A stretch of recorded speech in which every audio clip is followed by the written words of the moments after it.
मी देवराव भिशे पेशाने शेतकरी आहे.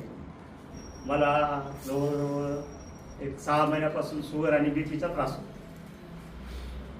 आणि शेतात बांधावर असताना वाकडे सरांचा फोन आला आणि बोलली काय करताय. मी म्हणलं शेतात बसलो. जरासं ऐकता का म्हणले. ठीक आहे काय ऐकायचं म्हणलं सांगा.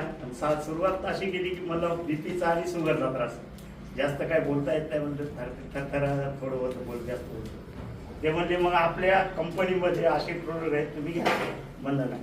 तुमच्यासोबत मी 2 वेळेस काम केलेलं आहे आणि त्या दोन्ही कंपन्यांनी फ्रॉडमध्ये निघलेले आहेत. आता सांगू नका नाही म्हणले तुम्ही घ्या एकदा. पण त्यांच्यावरती आणि खराच खरा विश्वास ठेवून ह्या 2 बॉटल अमृत ज्यूस आणि हे आपलं डायबुजी ह्या 2 बॉटल्या घेतल्या. सुरुवातीला मला 340 शुगर होती आणि बीपी 190. आता ह्या बॉटल माझी 3री बॉटल आहे डायबुजीची. ही बंद केली, एकच घेतली. पण रिझल्ट असा आहे की मी इतका थकत होतो. मी 48 वर्षाचा आहे आणि असं वाटत होतं की मी 60 वर्षाचा आहे काय. माझ्या घराच्या पायऱ्या पण चढता येत नव्हत्या. तर आता स्ट्रॉंग आहे म्हणजे मजबूतीकरण शरीरामध्ये चांगलं वाटते आणि या दोन्ही बाटल्यांनी मला चांगला फरक पडलेला आहे.